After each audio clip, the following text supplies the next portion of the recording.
Howdy! Oh, that cuts off quickly. I need to make sure it keeps playing there. Hello, all there out there in internet land. It is Thursday. I usually stream on Wednesdays, but it is Thursday, so I figured I would just jump on. I was not feeling well yesterday. I was feeling really badly. If you know me personally, I'm dealing with some medical issues with my mom, so yesterday was a hard day for me. Just because I had to get her to physical therapy, and it was not a good session with physical therapy. They kind of said, well, you're not really getting much physical therapy. So the good news is she's no longer going to physical therapy. I have to do it myself at home. So that's that. That's my explanation of why I'm coming to you on Thursday rather than Wednesday of this week. Although I'm sure it's not a big concern amongst folks out there. Still alive. Hopefully you guys checked out my new streaming video on streaming. Hello, Junho. Good evening, everybody. Well, my mom's gonna be what she is, so it is what it is. So hopefully, at least we can get. Is that thing starting to flash? I just saw it flashing. That's weird. Okay, well, more things to fix. But I am. What was I gonna say? Oh, so yes, checked out my video on streaming, on the basics of multicam streaming, because I literally did a stream for a school district on Tuesday, which might have been why I felt so bad on Wednesday. It's a lot of physical stress and a lot of sitting in a chair for a long time, because I had to do a double duty. I had to stream a board meeting, and also had to record a Zoom meeting. I had to do it basically back to back. So I set it up all early, and I recorded the Zoom meeting while I was there. It's a lot of work. So check out the new video on the basics of multicam streaming. Again, I look at it as a fundamentals video. What I find troubling, or bothers me a lot, is that a lot of videos out there on these topics of filmmaking are very in the moment. So you'll go out there and you'll say, how do you work a camera? And you'll go and you'll look up a video, and it's really specifically, how do you operate this one particular camera? They don't kind of give you the overall general basics ideas, the foundational ideas that you can apply to basically everything you ever touch. So that's really the foundation of what I try to do here on this channel. Try to find foundational stuff. I'm kind of running out of foundational ideas, so I'm starting to get more into like specific topics, and of which there is an endless amount of specific topics to talk about.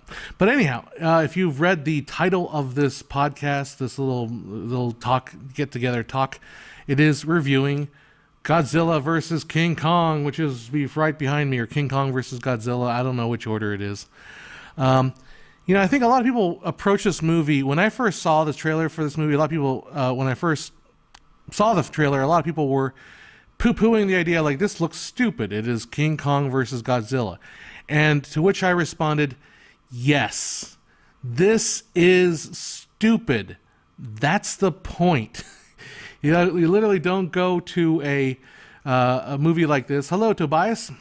You don't go to a movie like this and expect Chekhov. This is not going to be, this really raised some moral issues of King Kong versus Godzilla. I really had to re-examine my values. No, this is literally two action figures when you're 6 years old, well, 8 years old in my case, with the Simpsons on in the background, or actually Indiana Jones and the Temple of Doom. I had that tape recorded off this channel. I had that tape on loop. I would watch it over and over again. I'd memorize that movie, along with the commercials at the time that came out with it. But you have your King Kong figurine, you have your Godzilla figurine, you're like, and you would do that. And that's the point of the movie. It is nothing beyond that movie. I mean, let me describe my movie experience, my watching experience of this. All right, so I watched this movie because I wanted to show my mom this movie. I was thinking about whether I wanted to take her to the theater, but then because she's having so much trouble walking, and she likes to sit in the back of the theater, it's going to be murder to get her to the back of the theater. Let's just watch it at home. And she likes to watch it in the family room. So the family room has an old CRT television, which I had a Fire Stick hooked up to a HDMI to component video adapter. So I'm watching this in standard definition, obviously letterboxed. So I watched it small. I didn't really watch it with a whole lot. It was the antithesis of how I wanted to watch this movie. I really wanted to watch it in like as big a screen as I could find and glorious sound, just to feel the smashy, bangy, boom, boom, boom, and just whatever. But the thing is, even in the small screen, even in that tiny SD display, I had a lot of fun with it. I thought it was a really fun movie. Look, it's stupid as hell. It's, if you wanted to sit down there, and I'm sure the guys at, the Cinema Sins is going to sit down there and nitpick this movie for every little tiny thing. And there's a lot of parts in the movie, too, where, like, why... There's a part in the movie, and this is not a spoiler, there's a part in the movie with a girl plays Eleven from Stranger Things, like, has a friend who has this accent, which sounds to me like he's like Rebel Wilson's brother. It sounds to me just like Rebel Wilson. And he pulls up in a van, and he's like, I borrowed this van, and and she's like, my mission, my wheels. But I thought to myself, she could have let him drive. There's no reason why she has to drive, because they're not supposed to have their licenses yet. So there's no reason why he couldn't let him drive. Oh, the reason why she couldn't let him drive was because she has to explain that she's going on this mission and she has no time, and she won't even let him get in the car. She doesn't even afford him the luxury of like getting into the car. She has to she's already taken off and he's like climbing through the side door. She could have, did the human decent thing and just let him get in the car before she sped off dangerously. What would have happened if he would have fallen off the van? She would have taken off without him? No, because he was kind of crucial to the rest of the story. So you couldn't. No. All this is done purely for a trope. This is consistently a tropey thing to do in order to kind of explain the topic or explain the mission at hand. So I get that. And like I'm watching it and I'm like, why would she do that? Or why would they do? Okay, never mind. It's just a dumb movie. Go into that with that expectation. Stuff like, like there's a podcast, this guy who's tracking the Titans, seeing he's doing a podcast, but it's like a supposedly underground affair. It's like a hush hush podcast. It's a podcast. It's public. People are going to listen to it. I imagine a lot of other people, this is not keeping quiet. Anyhow, there's a lot of stupid stuff in it, but I think the writing is actually pretty decent. There's some good little one-liners in there. I think my favorite one-liner is this evil corporate boss guy is like, this is a crazy idea, and the boss guy is like, well, I like crazy ideas. That's how I got rich, or something like that, something to that extent. And so there's some good little one-liners. It's a dumb movie. But it absolutely delivers on what it promises. I don't know how old some of you guys are, but I remember back in my childhood, if I was presenting a movie like Godzilla versus King Kong, it would be like you make a big hoopla about the movie, and then it would be like one tiny fight at the end, and the rest of the movie would just be like expositionary dialogue, and it just would be pointless. And you get a little bit of real goodness Kong on Zilla action, right? But this movie, no. The very first shot, not even the first shot, but like the second shot, the first 10 seconds of the movie, there's King Kong. You're getting what you came here for, which is the star of the show. You wanted to see this animated 3D character. You get it. You get it right away. And then there are several battles, and then the final battle between King Kong and Godzilla. I'm not going to spoil anything, but it is everything in your heart's desire as far as smashy. You see smashy. I mean, if you thought Man of Steel was destroying a city, this movie, there's no question about it. You're just destroying the city, and there's no like, well, let's consider the ethical. What's the human cost? No. Smashy. And it is glorious. I had a lot of fun, and not to throw a little bit of a side thing. My mom I wanted to show this to my mom because my mom, she likes action movies, she likes horror movies, she likes movies that don't have a lot of language in them because she doesn't speak English well. So it's visuals, stories that's told visually works with her, and I showed it to her. She has dementia, so she has a hard time following anything. But she saw the monkey. We call it the monkey.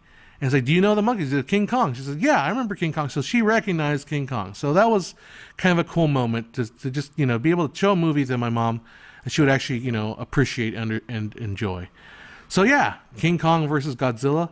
I have been ignoring your guys' chat. I know it's a little slow today for people. So, hey, Juho, welcome to, it's always great to see a live. I'll put you guys up here. So now we're entering the live chat version of the section where you can ask me anything. And let's see if I can get this to send over. Let's see. Did it do it? Did it do it? Oh, yeah. There we go. Juho says, I always say it's great to see a filmmaker like you live stream. His childhood memories are the best. Sometimes you have to embrace the stupidity and have a good time. Yep, the monkey. And, it is literally, in every essence, a popcorn movie. It is, purely definitional popcorn movie. There isn't, I didn't have any popcorn. Actually, I was eating dinner. Eating Cane's chicken, actually, for dinner.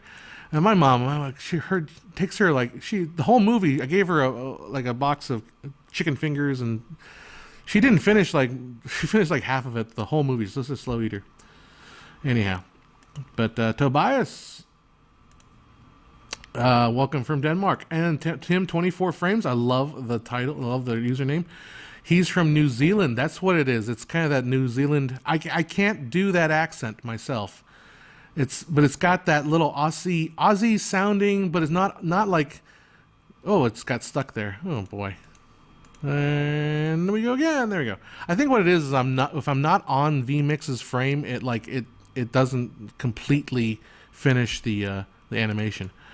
But yeah, he's got that. It's not quite an Aussie, not quite what's his face from Wolverine, not quite the or even a Mel Gibson kind of. Well, we can't talk about Mel Gibson anymore. That's right. But maybe we can. I don't know. Depends on how many good movies he's made lately, right? But yeah, it's that accent. Yes, and Tim says it's a tricky accent to do. It's got a little Cockney. Well, I don't know. Maybe I'm mixing my stuff. It's got a little Cockney. It's a little bit of a. I don't know how to describe it. It's not quite. It's not Paul Dundee. Crocodile Dundee. All right, mate. This is my knife. It's not that kind of Aussie accent, but it's got a little more of a not quite Cockney. I don't know. I don't know how to describe it. I've watched Little Britain. Way back in Little Britain, they had this character that did the Weight Watchers thing. Well, no, that wasn't that character, but she played a ditzy English girl, similar to what Diali G was doing. I don't know. I don't know my accents that well, so I can't. Don't be looking at me. I'm just saying stuff off the top of my head. Jim Woodard, how you doing from Southeast Virginia? Fat Fighters. Dust. Eat some dust. Dermot Grafe talking about Fat Fighters. Fat Fighters is the character from what's it called? Little Britain. Eat some dust. I've been doing watching a lot of I do enjoy a lot of British television, honestly. Jester OC says Kane and Kong, great combo. You think chicken fingers and smashy smashy. It's a fun movie. Look, if you wanted to tear it apart, if you wanted to if we look at the great oeuvre of Godzilla and King Kong movies, this movie ranks probably slightly below the Toho era, in which it didn't quite master the brilliance of the expressionism brought on by the first Kong movie.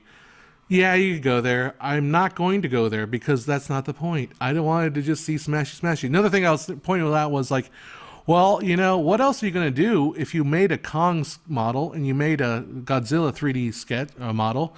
What else are you going to do? You give them to fight each other. It's not like they're going to feed anybody. Oh, there we go. Okay, good question. Stormy Mess says, hey, I love your channel. What is your thoughts on the aspect ratio of the Justice League Snyder Cut? I'll be honest with you. I got used to it. I went with it. The interesting thing about the 4x3 Justice League, although, hey, you cinephiles, guess what? Guess what else?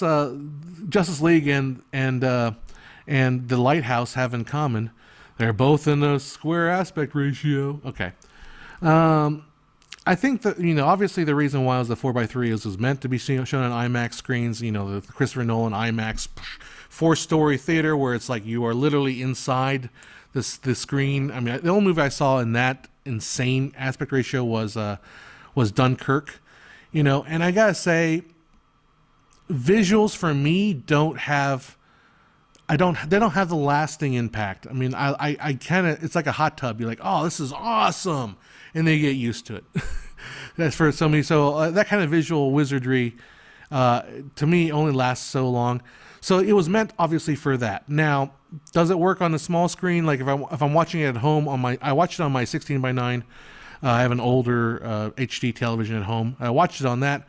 I got used to it. I forgot about it, honestly, after a while. I just kind of went with it. Does it work?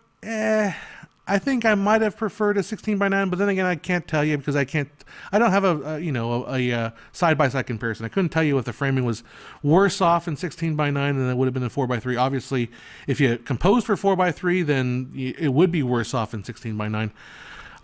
But yeah, so I don't know. I will always defer to the filmmakers on stuff like that. Oh, so Jester says, missed the first part. I talk about the crazy camera work. I love the free-flowing movement. I didn't really notice so much the camera work. So what I liked about Godzilla vs. King Kong, really more, I find myself more attracted to Audacity. Like, I don't really care about anything else except for Audacity. I just want to, like, kaboosh, I just want just craziness. I'd rather see... And it might be just a function of where I am in my life as far as what am I dealing with stuff in my life. Like, I want to be entertained, and I want to be, like, why, like, how you went there. I didn't think you were going to go there, but you went there. That's the feeling I want to get out of my entertainment right now. Like, I don't want to deal with problems when I'm watching movies. And I heard that Bill Maher, I guess, was saying that, like, every movie looks so dreary and dreary. Every movie looks so dreary and sad and somber and just, And I got enough stuff to worry about in my life. I just want entertainment. I want to be given something fun and, exciting. So I was going back and watching this movie that I talked about in January, I think, Candy. I got to do a movie review. I got to do like a recorded essay on this movie because Candy is one of those movies that was just so audacious. Now, it's considered terrible, and for all intents and purposes, it is terrible. But it's so audacious. It's so audacious, and it's got so many like famous people in it that I think it's worth revisiting. And I think it's not getting. And I would like to put it on the radar again. Maybe get the Red Letter Media guys to review it, or at least do a review on it, because I don't know if they would like it or not. Rigel 7 was already used, says. Hey John, I met this Red Scarlet W last week. Nice, fantastic machine. I guess it cost the school 30,000 Canadian, so I suppose it should. Red Scarlet W, sweet. That sounds like fun. All right, Tobias says, I heard someone talk about how it wouldn't be scientifically possible. Come on, just watch them. Yeah, if you want to... Oops, my thing just... the stinking thing. I think I can't use the... I don't know what's going on. Whatever. vMix is being vMix. It was working perfectly when I was doing my live stream, but then again, I wasn't bouncing between windows, so who knows. All right, yeah, so... I remember there's mathematical formulas about how large a creature can get. It's obviously it's like a cubic function. Like the larger something becomes, it grows in cubic size. And actually, this is kind of related because I am addicted to 3D printing. It's really my only stress release right now is 3D printing. I 3D print models, little guys like this. I'm working on a Tinkerbell, and I'm doing a Marvin the Depressed Robot from. I'll probably do a video on how I make those too. I'll put them together. Because they're great for doing props. If you want to do props, man, 3D printing. Anyhow, so if you take a 3D print, a resin print of I'm going to use metric here, even though I'm an inches guy. But if you use like a 10 centimeter character and then you blow up to 20 centimeters, well, that's not just double the volume. That's cubic. It's not double, not squared. It's cubic increase. So if you get the larger the animal becomes, it becomes cubically larger, and there's a limit on how much strength that can handle. Although yeah. Well, I mean, what Kong was? I mean, the movie is not scientific. It makes no effing sense. But anyhow, stealing the hot tub analogy. See, that thing's not coming through, is it? Oh, it did come through. Yeah, the hot tub analogy is exactly. I would like to go in a hot tub. It's been a while. My friend has a hot tub, and I was in there a couple weeks ago, but I need to go and get into that guy.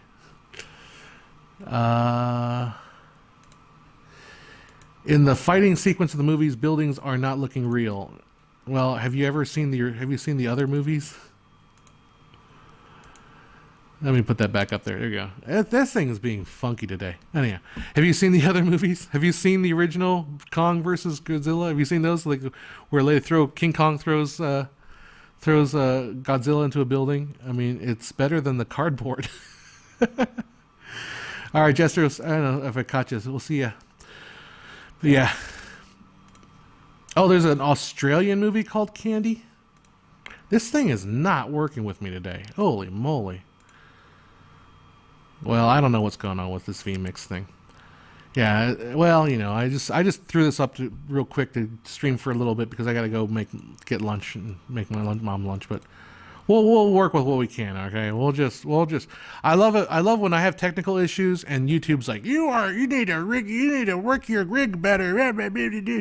It's like, yeah, you're paying me real well to work my rig. No, well, it is what it is. We're gonna deal with it.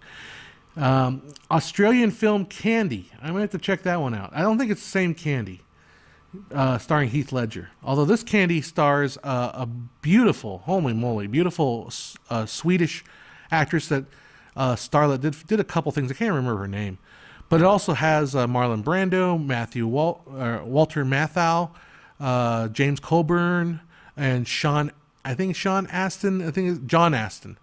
John Astin is the guy that played the Miss Gomez Adams. He's in that. Who else is in that movie? Ringo Starr. Ringo Starr plays a Mexican. I know. It's not woke. It's not woke for Ringo Starr to play a Mexican, and he does a horrible.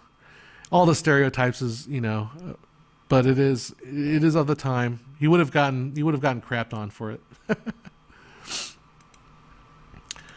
Here we go. If this thing will work. Maybe I have to go away. Take it away. Come back. Let's see. I don't know what's going on with that. All right. I want to put your stuff up there so I can read it out loud. How do you like Screen Junkies Honest Trailers? I like Star Trek Next Generation and Iron Man film reviews. I like Screen Junkies for a long time. I haven't watched their stuff in a long, long time. Again, I used to do a lot more blogging. I used to do blogging with Filmmaker IQ. Filmmaker IQ used to be a blog, which I'm sure none of you read because blogs are dead, and I hate all blogs. I hate them all. I will not read. I really hate blogs. I hate most of the internet. I like podcasts. Podcasts I find there's a podcast I follow a lot, but blogs, I hate them all. They're all crap, and that's from somebody that used to do some blogging. I think about it, like the years I spent and the hours and hours and hours I would spend cultivating articles. I guess it made me who I am today, because I would read like voraciously and all the stuff that was out there, and I post a lot of Screen Junkie stuff because I thought it was great. It was fun. It was entertaining.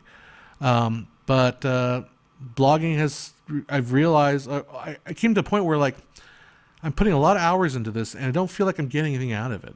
And I'm not growing the site because the people are not losing interest in blogs.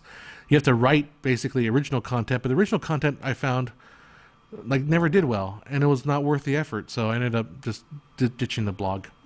Anyhow, but yeah, that's what I think of them. All right, did that go? No, maybe we could click on that, and there it goes. All right, maybe we won't do the topics. I'll just read them out loud.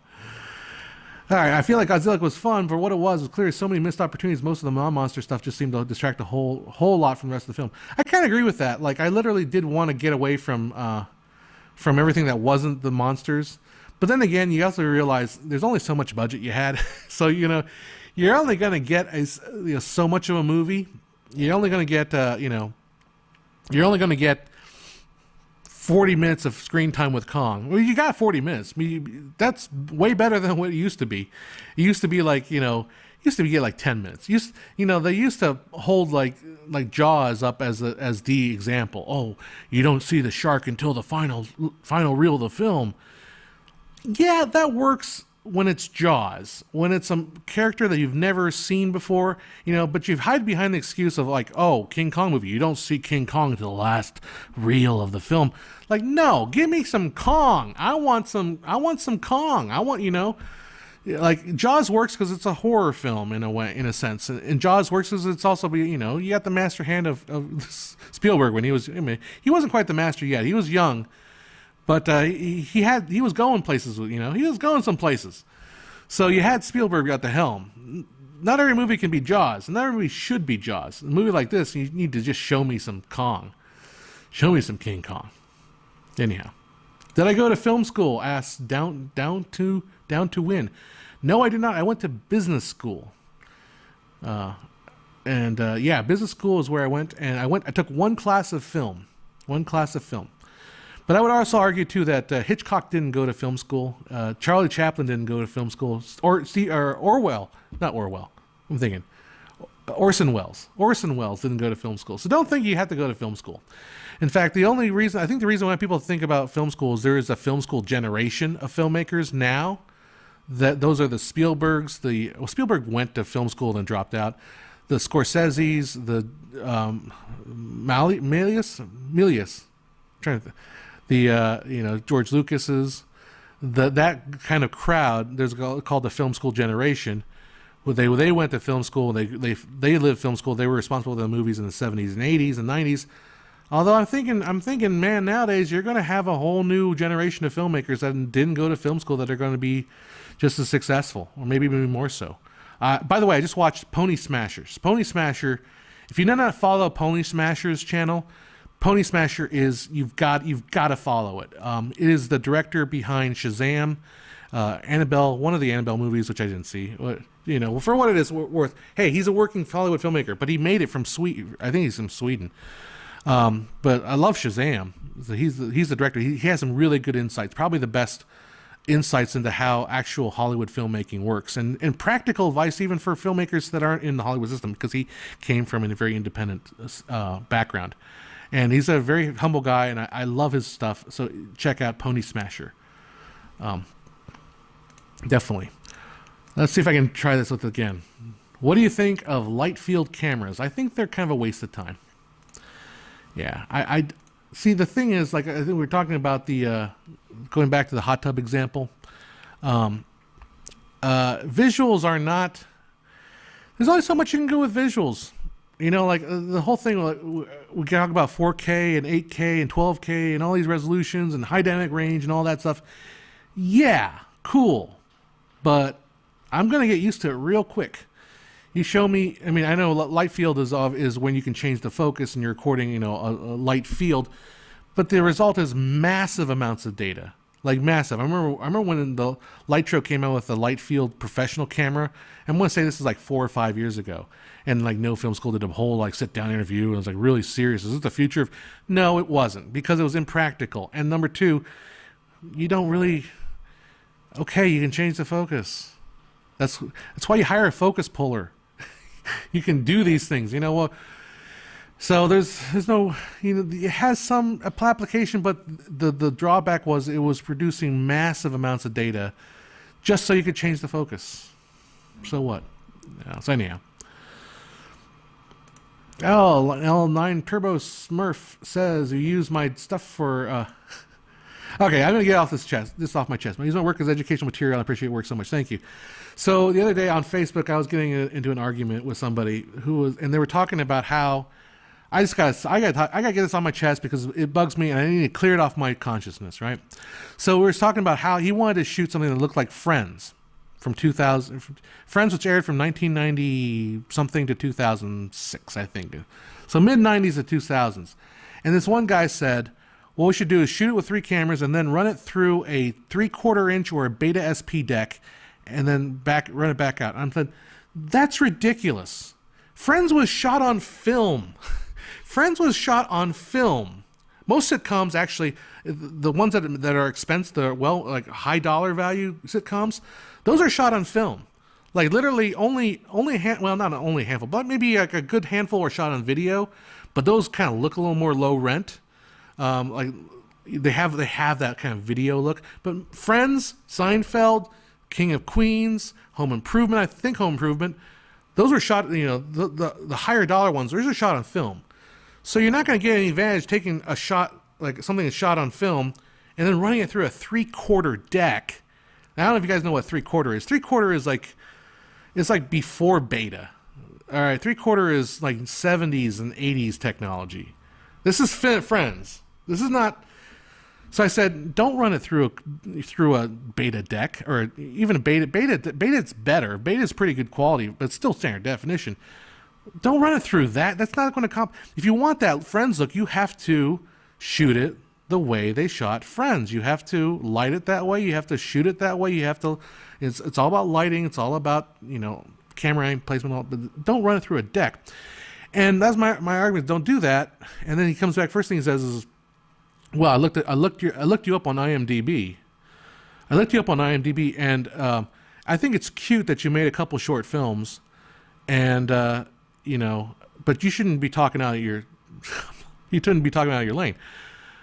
And I'm like, okay, you looked up my IMDb. Well, that's great. You don't really know who you're talking to, do you? Like, I'm here. I know I'm here amongst friends here, but. Like, I bet you my stuff's been watched more than yours.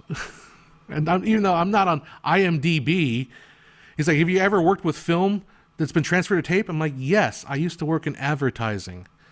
And I would literally get B-roll from the corporate advertisers who would shoot film, and they would dump it down to Beta SP, and then you would take that and you would edit that into your commercial, and you mix it with like shot stuff you shoot. So yes, I have worked with film to tape. Well, you're not professional. I looked at your IMDb and your films look like it was shot like a low-rent porno. I'm like, yeah. That's because at that time, that was even before DSLRs. It kind of does look like a low-rent porno. And actually, one of the scenes was a low-rent porno. So, anyhow, I played coy because I'm not going to tell you who I am. You think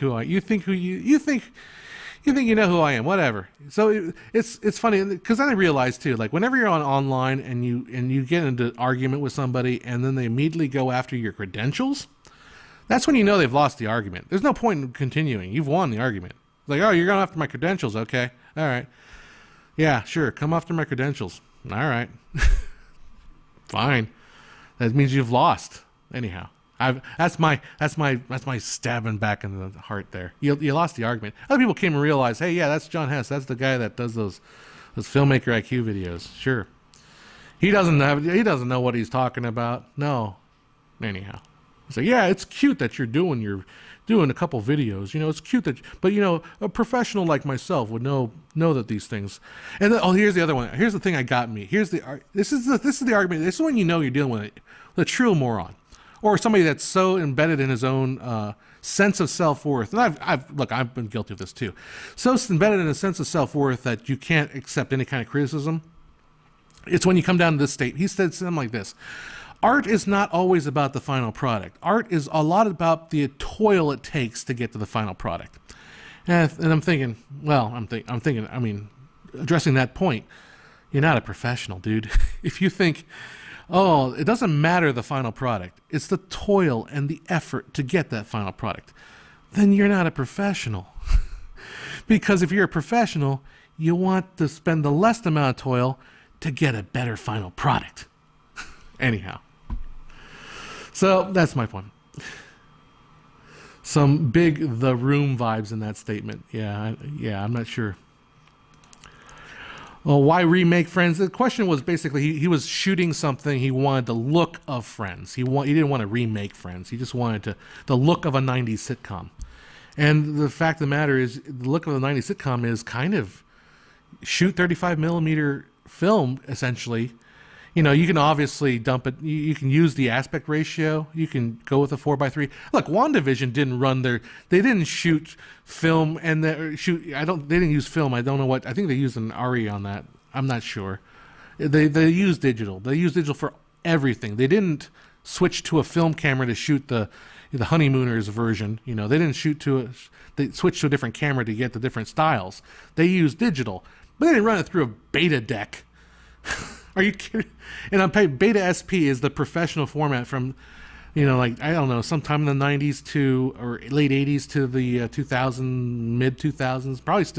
Probably Beta is still used in some markets if you're delivering an SD. Although nowadays, I haven't even touched a tape in probably 10 years. In fact, if you want some of my only connection with my claim to fame to knowing, I knew Andrew Kramer of Video Copilot. He used to live in Lake Elsinore, which is where I do a lot of work for them now. Which is about 20 miles down the street from where I'm at. So he used to do work for Storm Minor League Baseball. He'd make these amazing like ads for Storm Baseball. Like we were all, you know, because I was starting to get into like professional video when he was working at that point there, and he would make, you know, these incredible promos. You're like, whoa, man, this guy's just amazing. And then you find out too, he was doing the Creative Cow stuff, and my claim to fame. I mean, I've kind of brushed, you know, heads with him a little. Not heads. We're not adversarial at all, but I've kind of brushed greatness, I guess, right? And so he called me one time and said, "Hey, John, I heard you have a Beta SP deck." It was like 2006 or something like that, you know. And when I was interning at the cable company, and they kind of shut down the office, I'm like, "Hey, can I borrow that Beta SP deck? And I'll give it back if you guys don't want it." So yeah, here's a Beta. So they gave me a Beta SP deck, so I could cut commercials and do stuff with it. So Andrew Kramer found me because somebody told him that I had a Beta SP deck, so he gave me this commercial that he was working on for this like a beverage company, that he 3D rendered this can and flew around the can. I'm like, holy moly, this is amazing stuff. But yeah, that's my claim to fame. That's how I know Andrew Kramer, is because I did some tape dubs for him back in the day. Now he's working with J.J. Abrams. You can probably hear the trash man. Trash man's going to town back there. Casey Ferris is the new Andrew Kramer. Oh, that's cool. I don't know Casey Ferris. I'll have to check him out. Well, Andrew Kramer's got, you know, he's doing well for himself, I'm sure. He's working with J.J. Abrams. He's in Hollywood now. He's in the big leagues.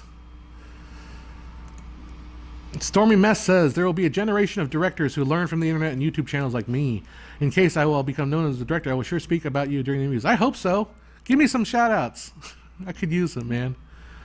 Honestly, I've been feeling really, really down. So I'm glad you guys are finding some use out of stuff. I hope I can.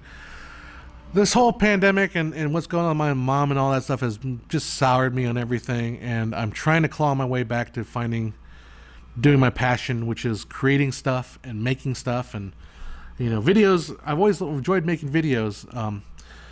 But I want to bring that back, and hopefully this pandemic is lifting, and we can all go back to making movies.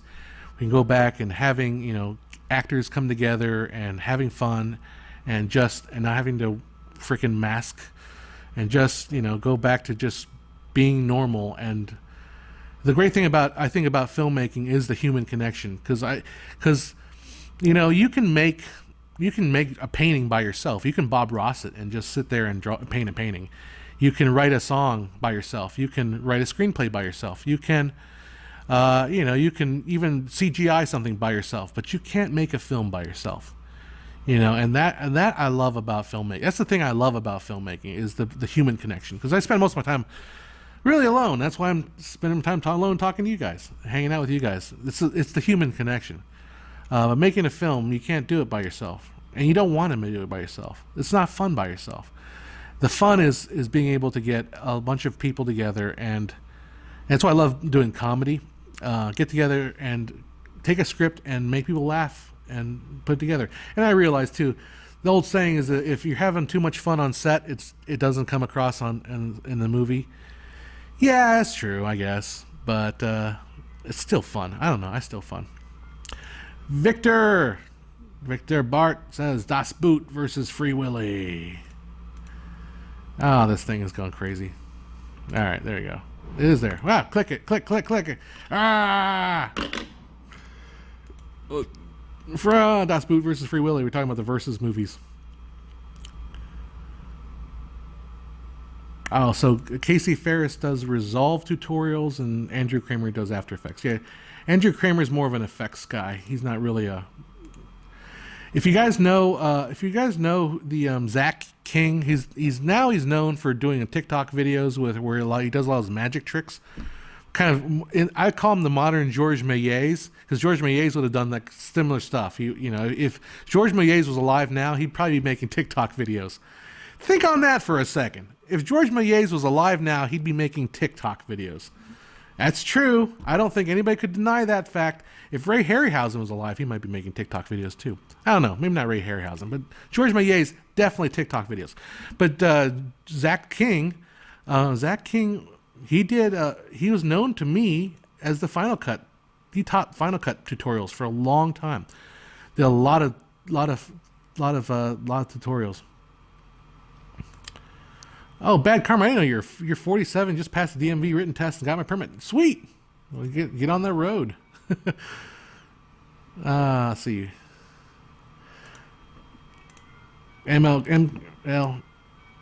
Thor Ragnarok and film Star Trek and ENG, they laughed and had fun all the time. Usually had a positive results. Yeah, I think the story is if you're cracking up yourself on the set, again, you have to be careful. Like I guess, if you're on a comedy set and you're cracking up every single day, it may not come across, because I think a lot of times those jokes, especially if they're really, really if it's a lot of improv, you might be falling in a trap of doing a lot of inside jokes. That's that's my concern with, like, if you're laughing a lot on a set, maybe you're doing inside jokes, and maybe they're not quite translating around on film. But then again, if something works and you're watching and you're laughing, it should work on the film. But then again, that's what it is. MKL, sorry, I didn't mean to miss you. I'm glad to talk to you. I'm glad to come on here. It is the bright part of my week. It really is. Do you think Robin Williams will be doing TikTok? Good question. See, okay, this thing is being funky. I'm just going to read them out loud, because this thing it's buggy. I don't know what's going on. Maybe you just need to restart the computer or restart vMix, but I'm not going to do that now because we're too late into this thing. Robin Williams be doing TikTok? I don't know. So here's the thing. I don't like TikTok. I don't like TikTok. I hate TikTok. I'm not a big fan of the Chinese government either. So, because I'm from Taiwan, and I've been kind of like, I don't want you guys taking over Taiwan. But so I'm not a big fan of TikTok. I installed it on my phone once and I watched it for a little bit, and I'm like, this is stupid. So this is really, really stupid. So I got rid of it. And then that was the whole issue with like TikTok, like stealing your information, all that stuff. So like, well, good riddance. But now I see TikTok, but you see TikTok videos that get transplanted to other channels like Facebook or, YouTube. And like, I watch the TikTok videos there, and I appreciate them for what they are. So, let's see. Okay, here we go. We're gonna get me canceled. Oh, I clicked it. I shouldn't have done it. Do you feel that Hollywood has become too woke to the point of movies being unenjoyable? Yes. Yes, I do. I think the problem, whenever you try to jam a political message into a movie, it doesn't work. I mean, it's propaganda. It's it's preaching. Look, do you guys like watching the movies that the Christians that put out? The really hearty Christian message movies. The heavy-handed stuff. That wasn't entertaining. So if it's a wokeism, and woke is really just a modern day religion, so it's going to be the same kind of thing. That's what something like look, you want diversity in movies. You want see a diverse number of people, and that's great. I'm totally cool with that. But if you start inserting like messages into a movie, like really heavy-handed, hammy messages, you're going to lose the audience. I think it's happening. And let's see. Yes, that's true. That's the part. Some movies they go where the money goes, and that's true. It is true in the long term. If you look at it from a long perspective, the thing is you don't know where the money is necessarily. So there's a lot of movies. A lot of movies get made that are message movies that don't do well. So but you won't know you won't know that they won't do well until after a certain time period, right? You need to have a certain amount of time period to evaluate. Hey, that movie didn't do well, and then you start readjusting, retacking, and going in a different direction. So yeah, it's I don't know. I just think that I don't know. In some ways, I appreciate the older liberal movies, like movies like trying to think, what's the name of it? 12 Angry Men, stuff like that. Even some of the ideals of old Star Trek's movies, versus the kind of what's going on now. I don't feel it's the same kind of core values that those movies had. Those values, honor, that kind of stuff, honor, equality, everyone's getting a fair shake, fair deal kind of stuff. That would have been considered woke back in those days. The woke, what's going on now is not quite the same kind of values. It's not my values, honestly. Let's see. Going off. Let's see. Do you like watching Folding Ideas? I do watch this channel once in a while. Yeah. I don't. I limit how much essays I take because I find that most essays, including my own, I'd be careful. Well, I'm careful with mine. And most essays are full of bullshit, so you have to be careful with essays. Victor Parsons, you didn't know I was from Taiwan. I seen a grizzly and bear travel vloggers in Taiwan. Looks like a great country with great people. It's a cool country. It is Taiwan is, what happened was basically the communist Chinese and the capitalist Chinese, the communists won, and Chiang Kai-shek was sent, basically he retreated to Taiwan and they set up a government there. Now Chiang Kai-shek may not have been a very nice person. He was called the Generalissimo. He was a military dictator basically, but what came out of Taiwan was more of a parliamentary system. In fact, in the old days, it was always the pun was that if you ever saw like Taiwanese parliament, they'd always be throwing fists at each other because they would get into fist fights on the parliament floor, like Congress would just boom, boom. Yeah, look it up if you haven't seen it. But that's kind of like the old pun with the Taiwanese government. But at least it's not communist. It's not like, oh, social credit score, you will die, you will behave or you will be sent to the gulag kind of a thing. Yeah, movies, so Mr. Peoples, I'm just going to kind of summarize. Movies have messages. The whole point of movies, documentaries have a message. How do you make movies with a message? It's not that you don't make, sometimes there's a, I'm going to go back to a saying that I attribute it to Billy Wilder, but Billy Wilder credits it to somebody else. I think Lupschitz. He says, if you let your audience add up one and one, they will love you and be with you forever. So if you let your audience come to their own conclusions, I think this is so one of the great movies out there is Do the Right Thing. Do the Right Thing is an amazing movie in that it doesn't hit you with a message. It just portrays life. It portrays this world and it portrays these things. It makes you question yourself. It makes you question like what is good and bad. It's strangely, Do the Right Thing is. I am the belief right now that society wise, socially wise, we have not evolved since the 70s and 80s. Our technology is better, but our society is exactly where it was, and every issue we're dealing with nowadays is almost identical. And so, Do the Right Thing. If you watch it now, I bet you, if you watch it now, the George Floyd stuff and all what's going on with the race relations, it's almost as impertinent today as it was made, and that was the movie that Barack Obama took his future wife to on their first date, right? But a movie like that is, and I think both left and right folks can look at that movie and say that is a work of art. There's so much good stuff in that movie, so much, so many things being said in that movie. is such a responsible movie. I feel like it is. I don't know. That movie to me, does it have a message? Of course it does. It has it's saying something, but what is it saying? And it makes you work for that rather than saying this is how it is, or the way like a Nazi propaganda movie would be like, oh, here are the Jews. Look at the Jews. They are so evil and horrible, and they're stealing all your money. That's a message movie. So and I feel like we're getting to that point. Do you think that superhero movies like Westerns before them will go out of fashion? Yeah, I think so. I think all movies have a cycle. Everything in the world is a cycle. So I was talking to my friend yesterday, Joe, and we were talking about, because I'm doing a lot of 3D printing, and somebody was asking me to do a model of a character from Labyrinth.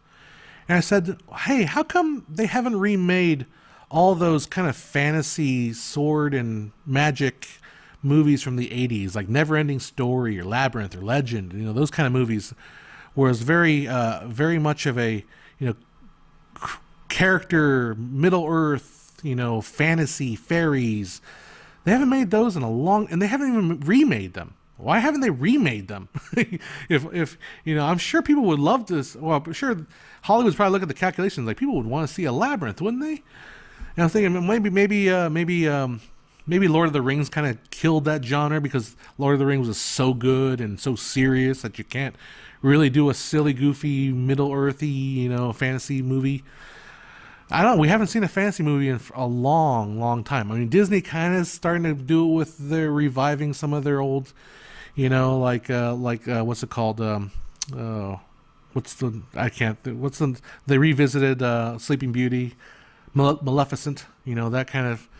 That's kind of, but I want to see it in like an original or a slightly different, remake Legend, remake Labyrinth. Why haven't they done that? They've remade everything else. Yeah. So the history of propaganda in films, I'm kind of a coward, and that I don't necessarily want the kind of, I don't want the heat that making a video called The History of Propaganda Films is going to bring upon my channel. I don't know. I mean, one of these days I will come back to it.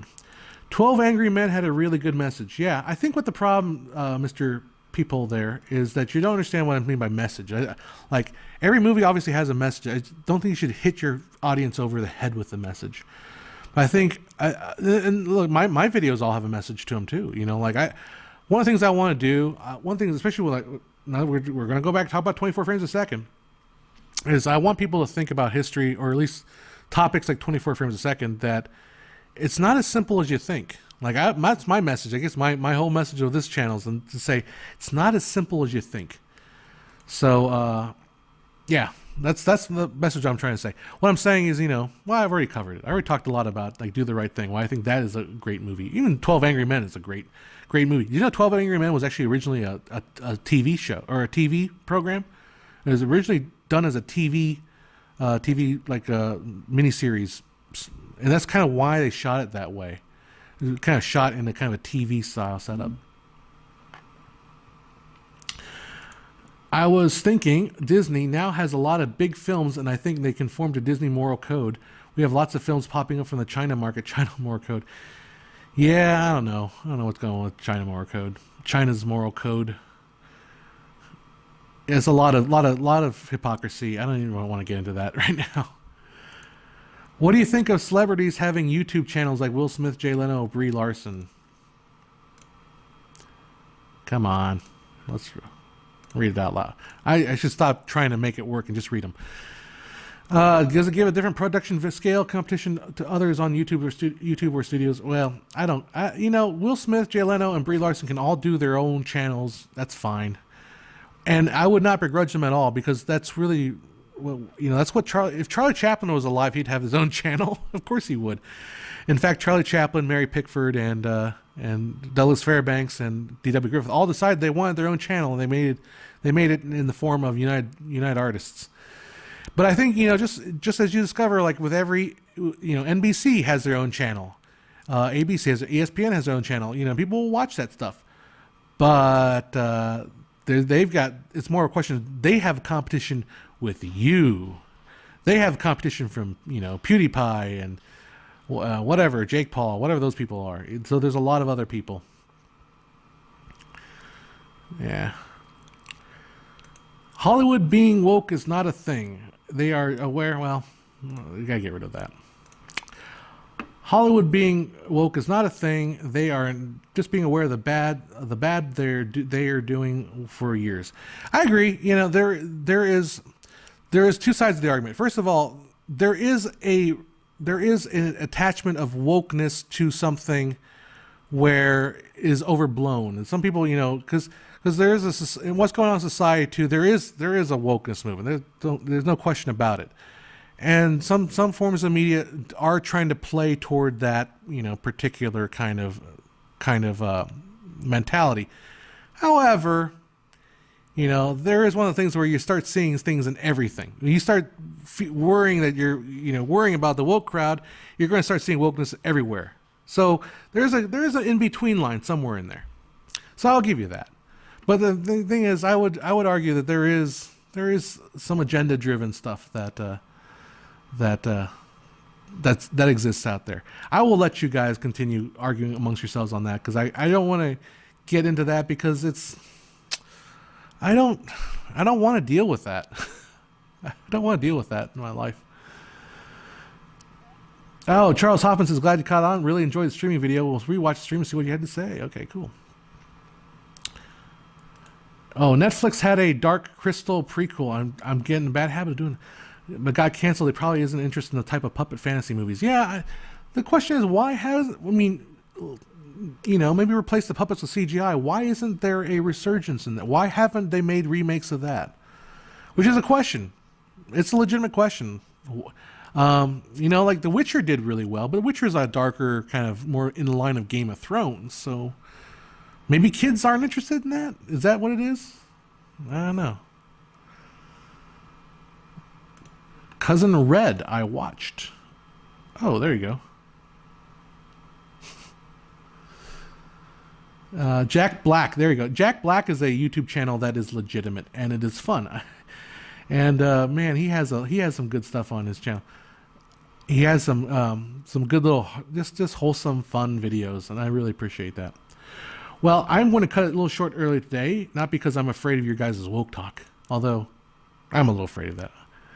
Because I reiterate, I want to play it more down the middle with that. I recognize that there is stuff that's going on that is a little heavy-handed, but there is stuff that needs to be cleaned out and fixed. So I'll go with that. But anyhow, yeah. So one thing I haven't. So if you wanted to, an antidote to your wokeness, if you were worried about the wokeness of Hollywood, I'll give you an antidote that I found that I find that's really, really, really good. And that is to go on to Amazon has this, if you go to Prime, there's a channel called the Great Courses Plus, or Great Courses channel. It's like $10 a month or whatever. Then you get to watch like these lectures. And maybe because I'm a nerd, I'm a big old nerd. I remember when I was a kid, I would turn on PBS on Saturdays and Sundays. They would run, like the Bob Ross show type shows, but they would have like a lecture series. But there's this one episode, there's one lecture series that I listened to on an audiobook, and then I realized it's in the visual form. It's called The History of Food. The History of Food. Check this out. It's like a 30-part lecture. It's probably like 30 hours worth of content. But like, to me, that is the antidote to wokeness. That is the antidote to the racism.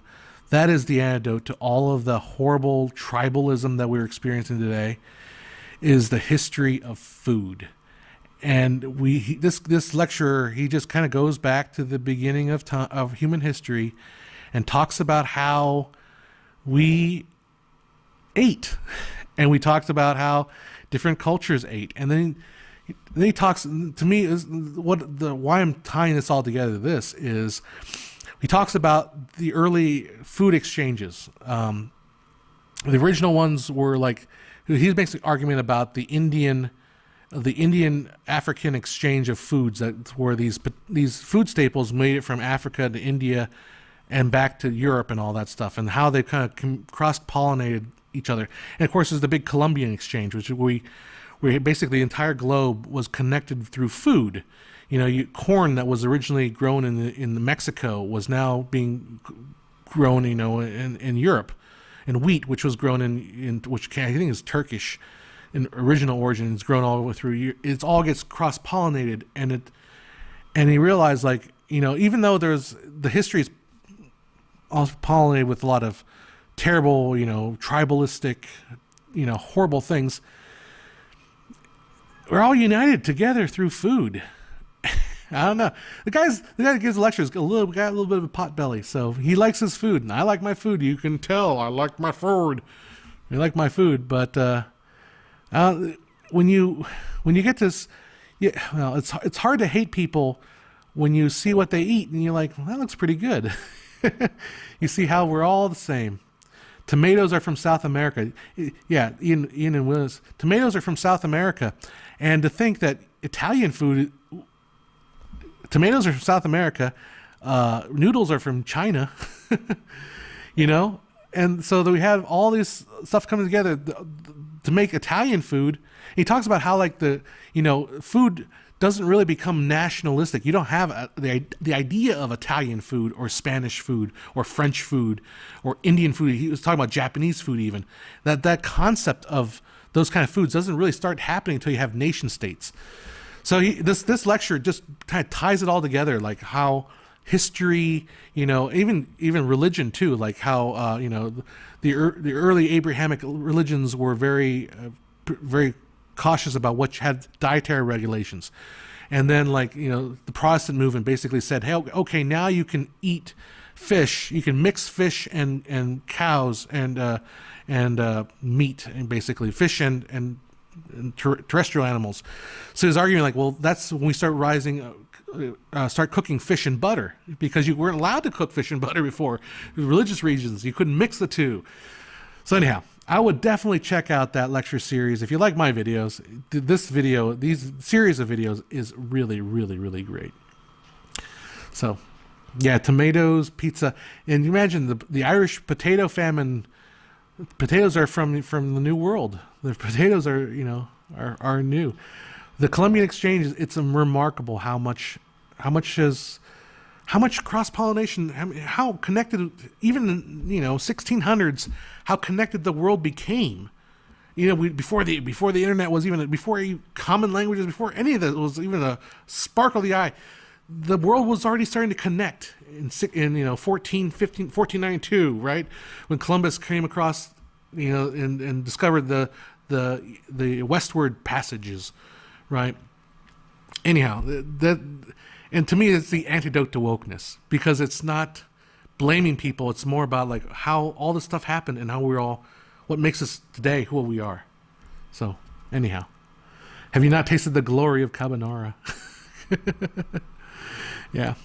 So what was Italian food before so there was, just to quickly answer this before I go and make my mom some lunch, because I'm getting hungry too myself. Before you had these nationalistic foods, basically all foods were essentially the same.